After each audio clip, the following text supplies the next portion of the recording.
হিজবুল্লাহর বিরুদ্ধে পূর্ণাঙ্গ অভিযান শুরুর ইঙ্গিত দিল ইসরায়েল। যুদ্ধের নতুন অধ্যায়ে প্রবেশের স্পষ্ট বার্তা দিয়েছেন প্রতিরক্ষামন্ত্রী ইয়োভ গ্যালান্ট। 10 থেকে 20 হাজার সেনাকে উত্তরের দিকে মোতায়েনের ঘোষণা দিয়েছেন তিনি। তেল আবিবের আগ্রাসনের উপযুক্ত জবাব দেওয়ার হুঁশিয়ারি দিয়েছে হিজবুল্লাহ গোষ্ঠীও। মধ্যপ্রাচ্যে যুদ্ধের পরিধি বৃদ্ধির শঙ্কায় জাতিসংঘ সহ আন্তর্জাতিক মহল। কূটনৈতিক সমাধানের আহ্বান জানিয়েছে যুক্তরাষ্ট্র।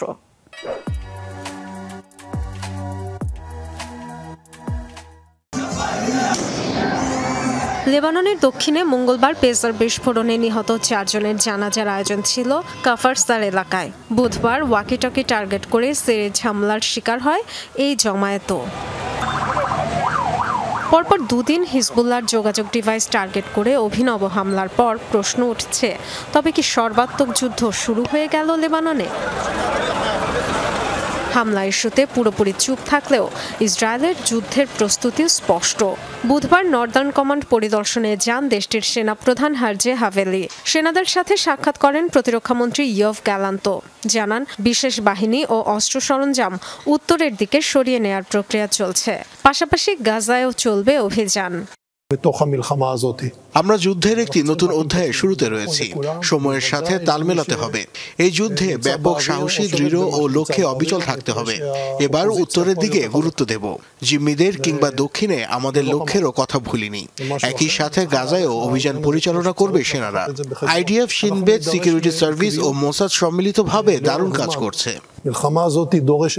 এক বিবৃতিতে লেবাননের পররাষ্ট্রমন্ত্রী আবদাল্লাহ হাবিব বলেন, দেশটির সার্বভৌমত্ব ও নিরাপত্তায় বড় ধরনের আঘাতের মধ্য দিয়ে যুদ্ধের পরিধি বৃদ্ধির স্পষ্ট সংকেত দিয়েছে তেল আবিব। ইসরায়েলের সাথে নতুন করে সংঘাত তৈরির কথা জানিয়েছে হিজবুল্লাহ।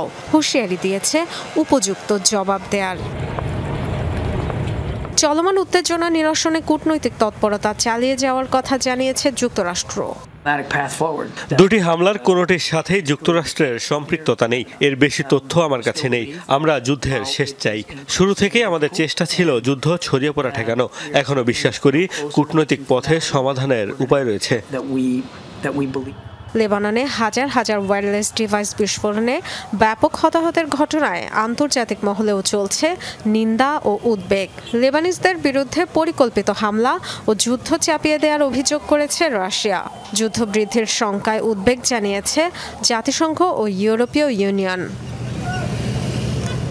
আহতদের চিকিৎসা সহায়তা দিতে লেবাননের পাশে দাঁড়িয়েছে ইরাক, ইরান, মিশর, সিরিয়া।